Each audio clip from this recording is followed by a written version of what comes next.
Salut à tous, c'est Axel de testmobile.fr. On est à l'IFA 2014 sur le stand de LG et j'ai devant moi le LG G3 Stylus. Alors le G3 Stylus, dites-le comme vous voulez, c'est un appareil qui n'arrivera pas chez nous. Alors donc je vais le présenter de manière assez rapide et c'est vrai qu'initialement j'avais pas trop potassé les specs lors de l'annonce et je pensais qu'en fait c'était tout simplement un G3 qui permettait d'être manipulé avec un stylet. Mais en fait c'est pas exactement ça, c'est-à-dire qu'en réalité le G3 Stylus c'est un petit peu l'édition asiatique du G3S qui lui a un écran plus petit.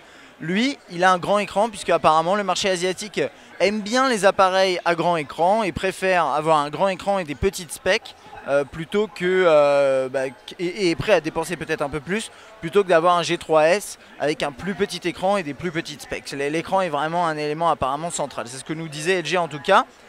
Alors au niveau du design, on a quelque chose qui ressemble à un G3 mais en plus bas de gamme on va dire. Donc la sortie audio, ici, bon, je vous ai pas lu les specs, je suis désolé.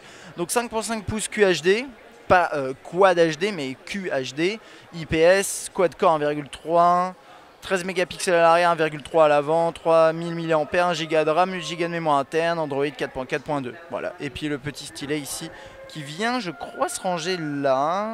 Ouais, voilà, il se range ici, ok.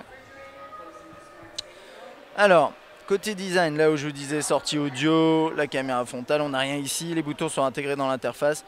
On n'a rien sur les tranches puisqu'on a un bouton à l'arrière, classique LG, qui permet on-off, verrouiller, déverrouiller, et également d'accéder à certaines fonctionnalités rapidement comme l'appareil photo ou Quick Memo en utilisant le volume. Et bien sûr, c'est des boutons de volume. Le haut-parleur ici, micro USB, ici, hop, on rentre dans l'interface, bam. Alors là, on a Gesture Shot qui permet de prendre des selfies ultra rapidement. Bon, je pense que je vous l'ai déjà montré à plusieurs reprises, mais voilà. Selfie.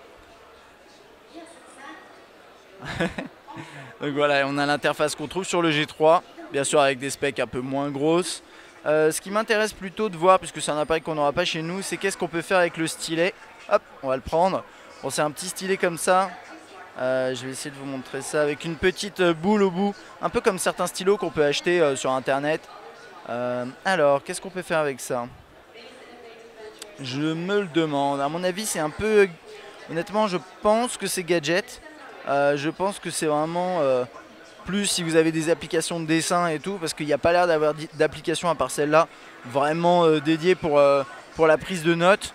Je pense que c'est vraiment pour dire voilà, on a un stylet en plus, on a un grand écran avec des petites specs, c'est intéressant.